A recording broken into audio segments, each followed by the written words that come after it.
you don't need to spend a bunch of money on mail. You can do things at a small level. Like, if somebody comes up to me and says, Clint, my biggest bottleneck, I heard this like multiple times yesterday, send a text message from your phone.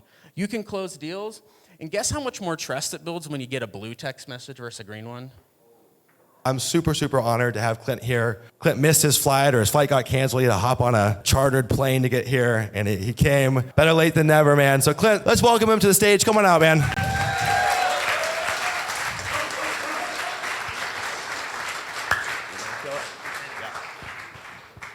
What up?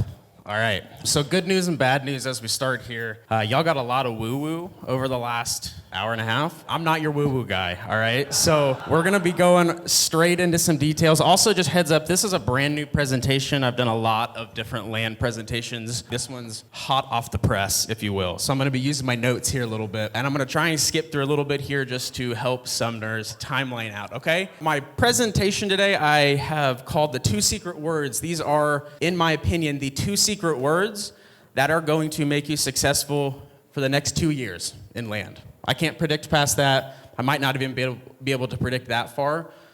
But I want to go through today. This is what's worked very well for me. We're in a highly inflationary market right now. Those words will be coming in about 20, 25 minutes. So hang tight. Goals for today, I want to paint a picture of the current market. 1, 1, 1. All right, these are all the top 1 goals for today. When Sumner asked me to speak, I said, what do you want me to talk about? And he said, what about the future of the land market? I'm like, sure, that's pretty open-ended. So first thing I'm gonna do, I'm gonna give you some data. I wanna paint a picture of what does the current market look like? Where do I see some potential issues and some things that we should be aware of? Second thing, I'm gonna go into some tactical business operational tips to keep you successful. Ajay, where's Ajay? Raise your hand. He's one of my partners in my online business. He asked me 2 weeks ago what my superpowers are. So Ajay, here's your answer, okay? You ready? Choosing great people, giving them the tools they need to succeed. I didn't say doing, all right? I'm one of the visionaries. I'm somebody that puts people in the right seats, gets them the right training, the right access to material, the right people to grow the business, to be successful, all right? Top of funnel marketing, I'm decent at getting leads in the door. And then if there's one thing I've just learned from experience, who's worked with me in here? Okay, keep your hands up real quick. Who has a net worth over $1 million with the hands up? Like 90% of you guys. Okay. I'm decent at getting people to make money, okay? Like there's a lot of things. If we're gonna talk mindset, Marlon's your guy. Sumner's your guy. All right, if we're gonna talk about how to make money in the current market, I just wanna set you up that that's my jam. All right, that's what I know how to do well. And a few things I'm gonna share with you today are gonna be a little contrary to maybe what you believe, what you've heard. So I just want to frame it up again, like what works for me doesn't always work for everybody else, but this is what's working in today's market. All right? So, guru warning, all right? So Sumner said, hey, let's talk about the future state of the land market, all right? What's it going to look like? I've had this thesis for a while. Here's my thesis, and I didn't pull data for it until this presentation. Over the last few years, in a lot of land markets, who's seen land values literally double? Yeah, in a lot of markets, double, even triple, okay? When your neighbor's property value doubles overnight, what happens to the neighbor? They start thinking about, oh, shoot. It was worth 400, now it's worth 800? But they're old, so they're gonna sit on it, they're gonna think about it for a while. The other thing that's been going on is realtors have taken all the land courses, and they're sending postcards out that say, screw the investors, list your property with me, and get full price. So what is the result of that, okay? Everyone wants to tell you land is just like this blue ocean strategy. I'm guilty of saying it. We're all guilty of saying it. But let's look at what's actually going on. I picked 5 or 6 counties, just counties I've done business in Texas, okay? And I have access to MLS data. I have access to all the data sources. And so I just combined, and I want to show you what's happened over the last 5 years. There's a lot of data here. I'm going to summarize it in on the next slide. Let's take Hill County, for example. Sumner's got a deal in Hill County right now, okay? In 2017, there were 344 listings, and 153 of them sold, okay? A lot of these are expired, canceled, maybe some like home and land got bunched into this, but in general, that's what happened in 2017. In the trailing 12 months of like Thursday or Wednesday when I put this together, there was 1,010 listings in Hill County, okay? The sales growth, 226, is about 47%, but we're on the back end of a super inflationary market. And so I went back and I said, hey, what's actually happened in the last 3 months and 6 months in these areas? Because I think that's much more reflective of what's actually going on. Only 88 sold. That's less than half of the last 12 because we're coming out of this like crazy market, right? So we've seen listing growth in this county specifically go up by almost 200%. And in my anticipation, the adjusted sales growth is 15%. What's that going to make it hard to do? Sell, okay? Has anybody worked in these counties? Hill, Bell, Bastrop, Huntwood, Johnson County, Texas? I mean, just quick show of hands. I'm a very interactive speaker. Helps me not feel so nervous like an introvert up here, okay? These are just good counties in Texas. If you want to steal and work in them, go for it. Look at all these, 200%, 200%, 113, 100%, 83%. The amount of land on the market is doubling, okay? So buyers, when they're going to look for properties, they have like 2-3x the amount of listings, like 340 to 1,000. That's just over the course of a few years. So the land market, in my opinion, there's been this massive growth that happened through the inflationary COVID period. But when we really start looking at it, things are going to start coming back to normal. We even have some of these counties where adjusted growth, this is just my guess at it, is down a little bit, okay? The people who've been doing land for a long time will tell you land appreciates at like 2 to 4% a year. So when we see 100% appreciation in a piece of property or an area in a time frame, it's not stable, all right? And so this is the data I want to work off with you guys today on like all the tips I'm going to give you, okay? And just to summarize this table, average listing growth 150%, average sales growth was 50%, but if we just look at sales in the last 6 months, it's only 8%. It's really tough to compete when sales is only growing 8% and there's 150% of new listings, okay? Last year, right about this time, I gave a presentation on flipping land in a declining market. It was a long one, so I can't go into all of it today. But if you smack that QR code there, hit the old subscribe button on YouTube. Appreciate you. And really, if you are traveling home after this, like give this a listen because I talk in detail about what we need to do in a declining market. But let me give you the summary of it real quick, okay? The summary of what we need to do in a market. It's declining, it's adjusting. You can call it whatever you want to do. You can call it whatever you want to call it. There's 3 things we need to focus on, all right? The first one we talked about yesterday, A+ product, all right? When there's 150% of new listings that have basically tripled over the last 5 years, you've got to have a great product, okay? You've also got to have great pricing, all right? It used to be and or, it's now all, okay? That didn't make sense, but it used to be one or the other, now it's all of the above, all right? And the third thing I'll share here in that presentation is I sell properties 6 times faster from my data on looking at cash sales versus owner finance sales, 6 times faster with owner financing. So if there's 3 important notes you take from this slide, it's those 3. And I go into them a lot on this video here, so feel free to give that a watch later. But this is what we're focusing on. A+ product, A+ pricing, offering owner financing, okay? Now listen, that's going to cut a lot of deals out, all right? It's going to cut a lot of deals out. I'm doing like 20 deals this year. 20. We still did well, but we're doing 20 deals, okay? Because I want to make sure that my deals have all these characteristics, great product, great pricing, and we're also offering owner financing in a market where the debt rates are going through the ceiling. A lot of banks aren't even lending on land really anymore for conventional buyers. Maybe a really well-qualified buyer, but outside of that, probably not going to get it. Seller financing is going to push you over the edge. It's going to raise your listing up for people who are interested, okay? Okay, so last thing I'm going to say on this is, look, I'm still very bullish on land, all right? I think we're at a critical mass here. Listings will start expiring. Sellers will start giving up, all the things. We're going to see this kind of go back to normal. But remember what I said, the very smart people who've been doing land for a long time, they say land grows at about 2% a year, okay? It's like 5 years, about 8.5% growth. That's about right. That and that is not. So we're in an uncorrelated market where there's a ton of listings available and just about the same amount of buyers, frankly. There was a little bit more during COVID. Everybody had a bunch of money, wanted to spend it, but not now, okay? And that's what I see in my deals. So look, I'm not going through the conveyor belt and all that stuff. You guys know how to do the deal. Send mail, make offer, close the deal. Let's probably collect your coins, okay?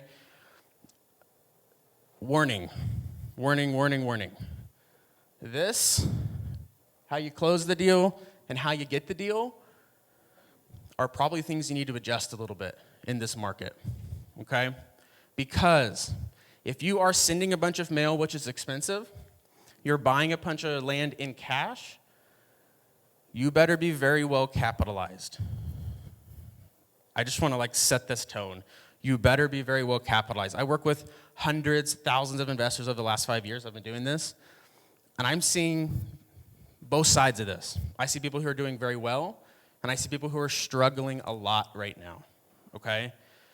And where I see people are struggling is they're applying the same model that was going on in 2017 to today. And so I'll talk about some of the ways we can change this, but we've already kind of talked about it a lot this weekend, so I'm not going to harp on it. Sending mail, it's not as expensive. Picking up your phone, sending text messages, ringless voicemails. Sumner doesn't seem to like ringless voicemails. I don't know why, because that's my second highest producing lead for quality lead sources, and it's very cheap to execute. When somebody picks a phone up to call you, they're taking a pretty big action, so they're a pretty motivated lead. So I'm a big fan of that. Not legal advice. Figure your own TCPA stuff out, okay? So a quick story. I have a client that, client, friend, somebody I've known for a long time, and a few months ago, he called and asked me a question. He's like, hey, can I pick your brain? And of course.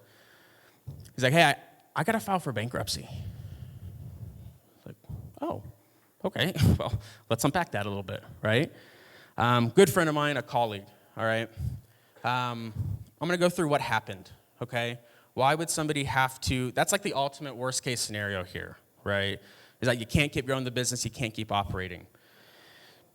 So I just want to give you some data points on what causes people to fail in this market, because I think I have a slide on it in a minute, but I think the most important thing to note right now in real estate, it's not about what you do today or this month or next month. It's about staying in the game, all right? I'm going to show you some deals we've done over the last 2 years, just a result of staying in the game. My business has not been profitable month over month every year for the last 8 years, okay? But I've stayed in the game, and it's allowed me to be successful. Here's some things that could knock you out of the game, okay? Over-leveraged lines of credit. People love to tell you, gurus love to tell you, there's a lot of advice out there, and open 0% interest credit cards. Send a bunch of mail out. Send checks using the check thing that charges you 3% to buy land, okay? Those are personally guaranteed lines of credit typically. Even if it's for your business, it is often personally guaranteed. You just don't know it that well. So lines of credit are something that I would recommend staying away from right now, okay? Well, Clint, I'm using a line of credit to send my mail. Great, pick the phone up. I make 200 cold calls a week. Does that surprise anybody? Really? Yeah. Who else is doing their own personal cold calls right now? As Marlon was talking about, when you have the conviction, you have the experience, you can really just, you're not faking anything. For me, if I want to go try and take down a multi-million-dollar piece of land, one of the highest leverage activities I can do is to project that confidence and close that deal or create the opportunity. I talk a lot about cold calling and how it's a tough nut to crack because you got to be good at it. It takes me a few hours a week to do that. I'll show you a couple of deals that have come out of it, okay? I still cold call. And I'm going to go into some business operations tips in a second, but look, if your budget doesn't allow you to send mail or do an activity in the business right now, don't fake it till you make it. That's what takes people out of the game. How many of my investors who've been doing this since pre-2020 have grown bigger teams and then scaled down to smaller teams?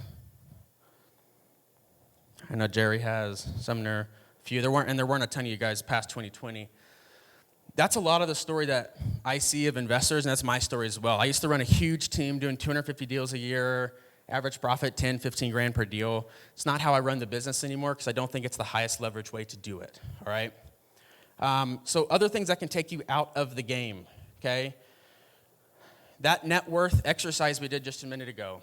Some people like to use that entire amount of money. Having trouble, I'm overthinking. If you're a left finger or a left thumb over right, you're an overthinker, okay? You don't need to spend a bunch of money on mail. You can do things at a small level. Like if somebody comes up to me and says, Clint, my biggest bottleneck, I heard this like multiple times yesterday, just getting the stinking mail out. It's like, okay, don't do it then. TruePeopleSearch.com, you can find anybody's information, okay? Pick up your phone and call them. Send a text message from your phone. You can close deals, and guess how much more trust it builds when you get a blue text message versus a green one? When you have a local area code to where you're texting from, okay? You get a lot of value out of it. You don't have to just send mail or do the high dollar activities. You can also do lower, it's not as much output, but you need to operate within this 25%. That's your operating budget. Don't take info from the internet and operate your business off of it. Operate your business on the business, okay? One of my favorite sayings, I may have come up with it, I'm not sure. The business needs what the business needs, and the business gets what the business can give, all right?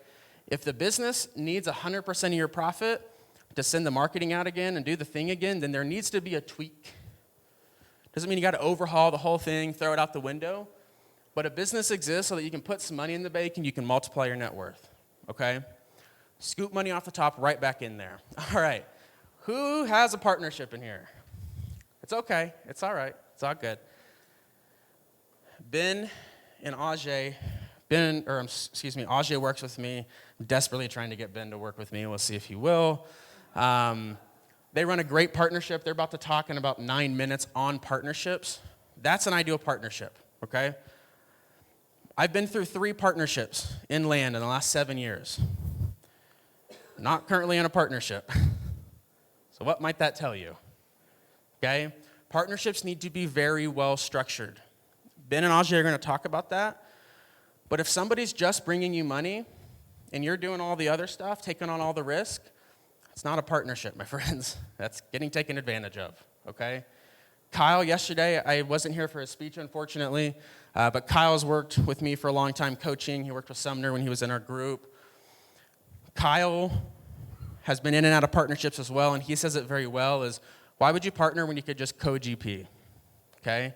We all know how to generate opportunities, but the opportunity is the business. The piece of land, the deal is the business, okay? So partnerships should be structured around deals. If you get up where we're doing business now, then come talk to me and let's talk about putting a debt fund together or a discretionary fund you can use, okay? But if you're not there, you are leaving so much money on the table if you don't have a well-structured partnership. You'll see in a second what a really well-structured partnership looks like, but I just want you to consider, okay? Partnerships take 50% of the profit, right? So if you do all this work, the 100K deal to make 200, but now you got partner splits, okay? If you back out of all the math I just gave you a minute ago, you make like 12 grand per deal. Why make 12 grand on a $100,000 deal, okay? If you know how to do the marketing, you know how to analyze the deals, there are reasons to do it.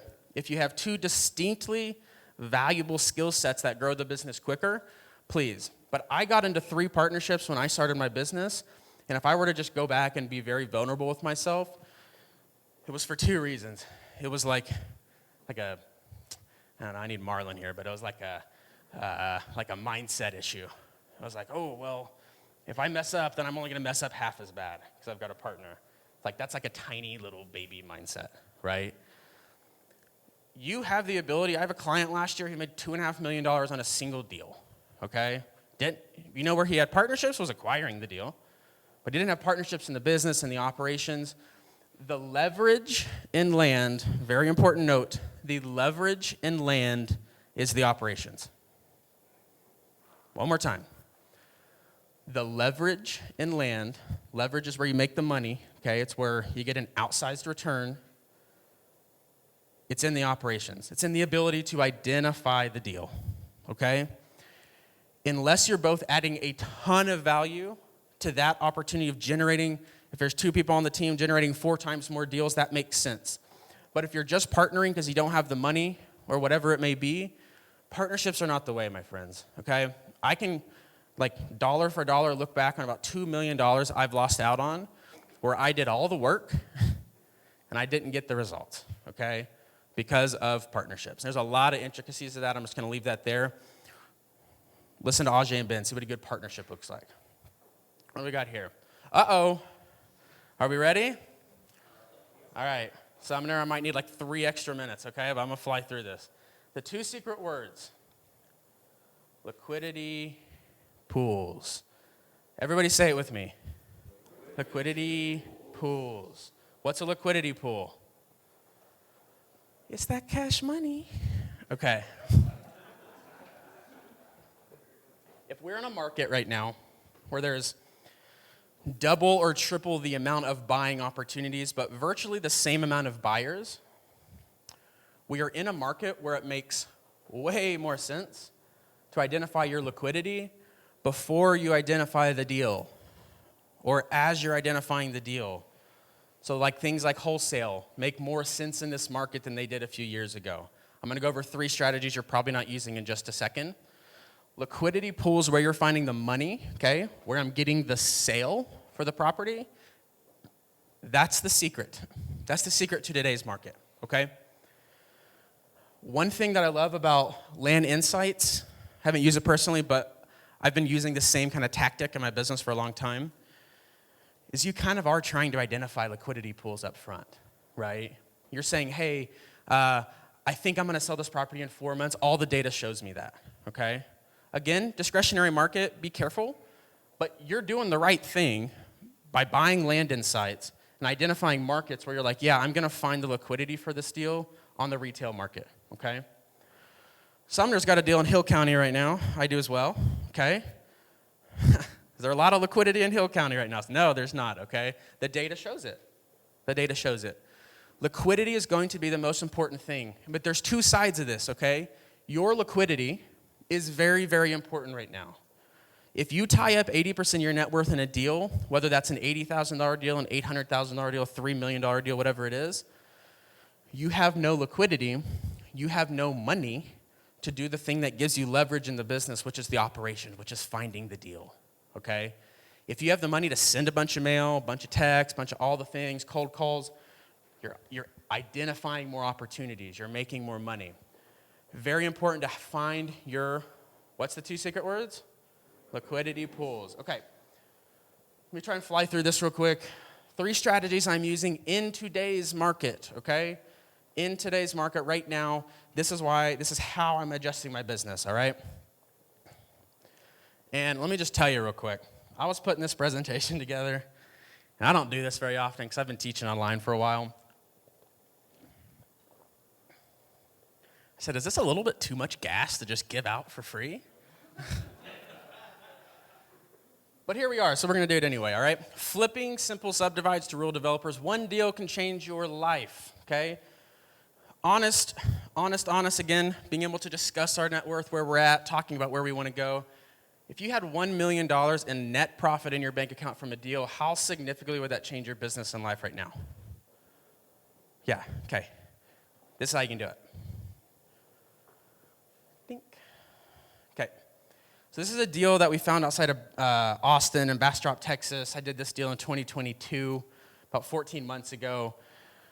Just fast forward since we don't have a ton of time. I bought like 110 acres outside of Bastrop. Really, honestly, I was still in my growing phase of learning how to do subdivides and minor lot splits.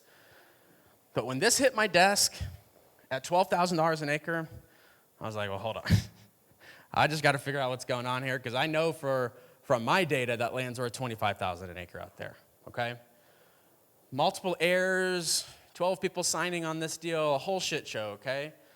I got a loan from somebody for the entire deal, it's about $1.21 million, okay? We sold it for $2.3 million. That is a $1.1 million profit. In case we're struggling with the math there, on one deal? Who wants to learn how to actually turn this into a system? Boom, let's do it.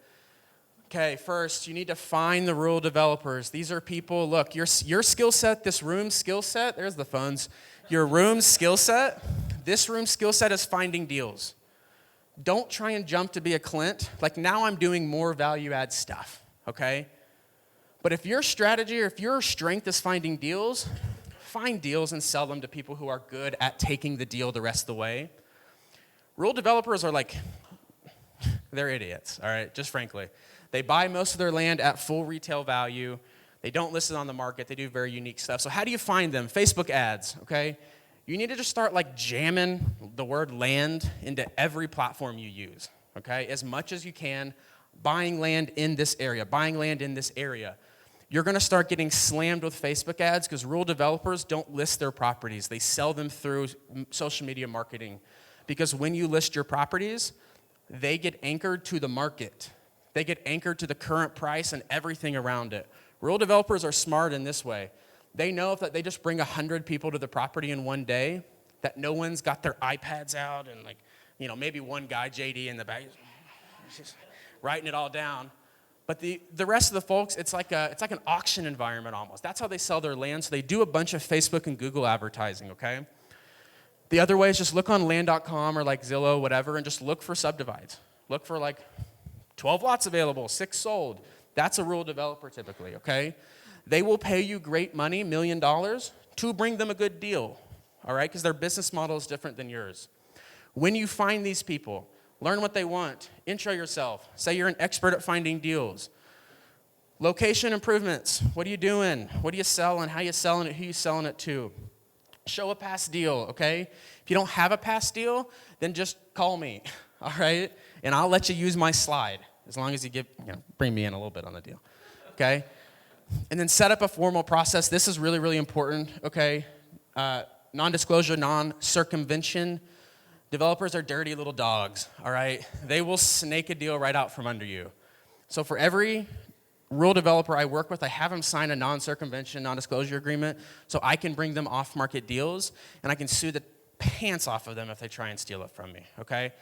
Sumner, I'll send this to you, all right? Just a copy of my exact NDA, NCA. And then, like, who knows, like Airtable, Monday, those kinds of tools. Just set up a board for them. Create a separate board. Put the details for your deal together.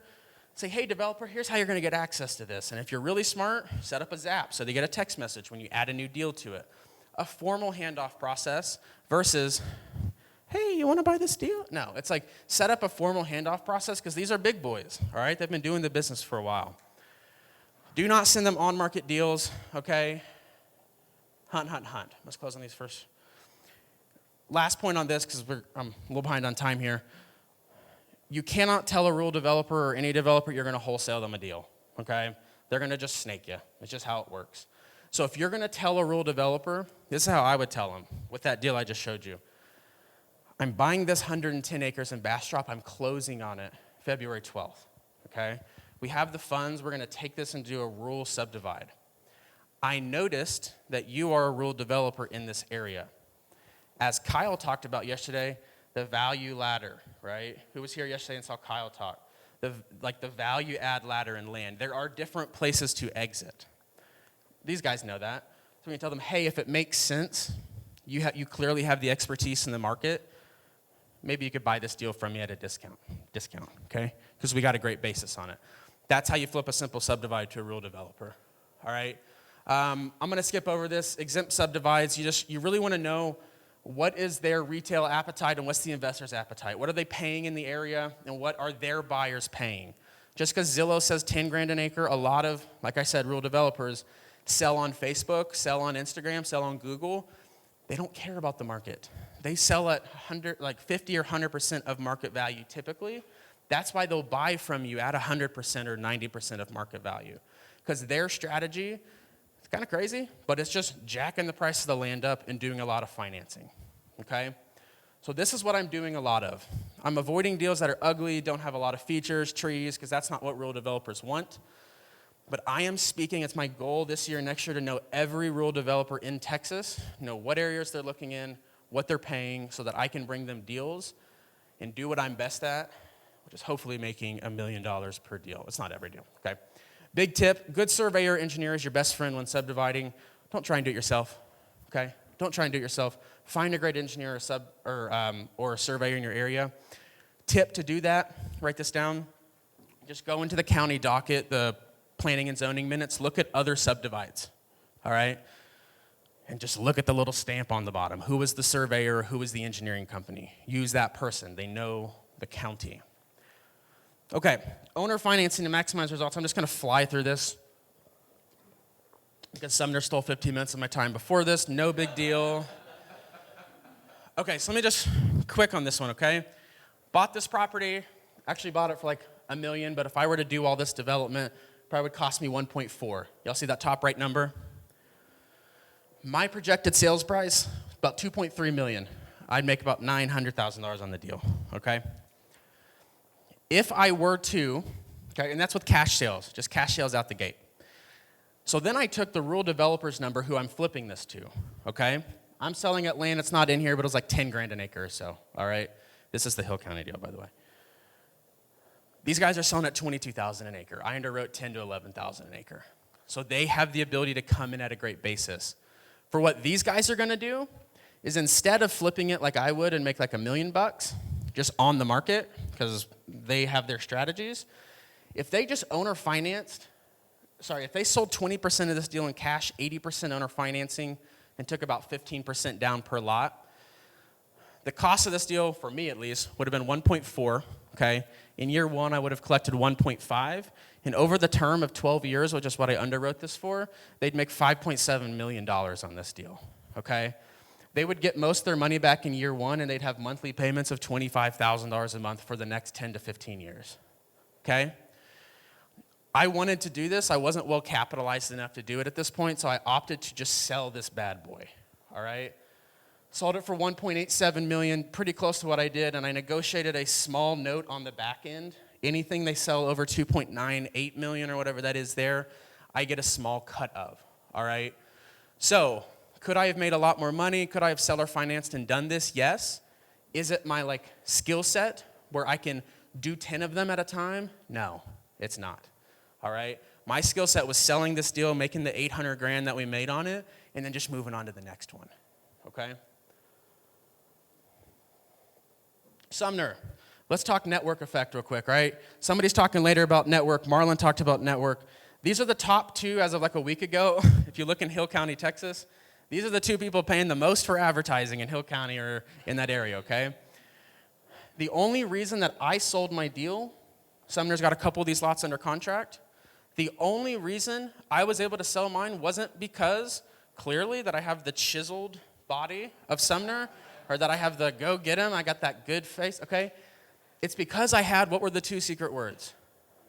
Liquidity pools. I bought that deal with 5 rural developers in mind, marketed it to all of them, got offers for all of them, from most of them rather. I just put this on the market in case someone came in and wanted to give me a crazy number on it, okay?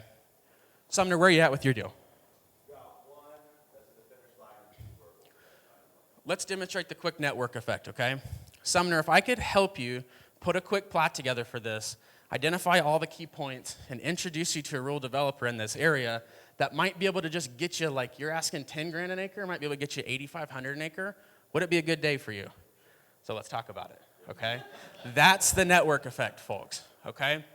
And I'm saying this seriously, we'll talk about this next week. This is what being in the right room means, okay?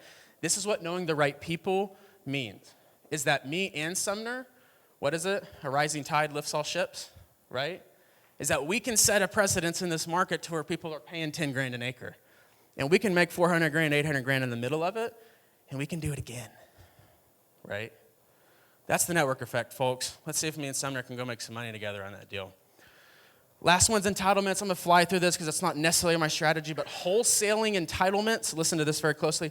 Wholesaling entitlements, god dang, it's probably the highest leverage time, ROE, whoever was talking about that yesterday, return on effort that you can do. This is a large development that D.R. Horton did not get. Aw, poor them, okay? I found this deal, actually, I didn't find this deal. A wholesaler found this deal, contacted me, was like, I got no effing clue what I'm doing on this deal. Can you help me? 66 acres. DR, Lennar, and Toll Brothers have all given us offers at $25,000 to $28,000 per entitled lot, okay? Here's what this looks like. $1 million for the land, probably ballpark 300 to entitle, maybe a little high. We'll get 130 lots out of it. We got offers at $28K per lot, but let's call it 25. Sell that, double close on it for $3.2 million. We'll make $1.9 million on that with $300,000 invested, okay? This deal isn't closed, so it's pipeline profit, all right? It's not something in the bank. Here's what the wholesaler is getting on this deal. So they're putting $10,000 in, pretty negligible. At the end of the day, they're gonna get 40% of this profit. Like 800 grand, something like that, okay? Who wants to turn 10 into 800, all right? This is the shit that I call myself for. It's my side project, how I grow the business, all right? And I work with a couple great cold callers who should be paid, as I've just laid out, because they found a great deal and are able to talk the talk. This is a high leverage way that if you go 25, 25, 50 in your business and you're like, well, shoot, I don't have a lot of money for mail, something you can do when the kids go to bed, well, maybe not. That depends on where they go to bed. I'm not a dad yet, so we'll figure that out. Or maybe I am. I'm not sure how that works. Okay. Calling at 7, 8, 9 a.m. and calling at 3, 4, 5 p.m., you can hit these landowners and you can put deals like this together too. It's a high return on energy project for you, okay? All right, I've flown through this. Big tip, wholesaling or partner on these have unquestionably the highest margins of any wholesale niche, okay? Being able to put one deal of these together, again, show of hands, how much would $800,000 change your business? A lot. Me too, all right? 2 things to close this out. Be careful in this market. I gave you all the tips. Rewatch it. Take pictures, whatever. Don't over leverage yourself. Don't put yourself in a situation in a highly inflated market where Sumner or me or nobody in this room can really predict what's going on. Okay, be careful. Find your liquidity first. Have an idea of how you're exiting a deal, whether it's through land insights because you know that you're going to sell it quickly in that market, or because you've partnered with a developer, you're finding deals for them, you're wholesaling to like D.R. Horton or something to the effect. Everything I just laid out is a liquidity pool. Those are all liquidity pools, okay? I'm focusing right now on bringing deals to market where I know I have liquidity against them. So be careful speculating on deals where you're putting a bunch of your own cash in, all right? Half a watermelon, better than a whole grape. You guys know the story. Thank you so much. I appreciate it.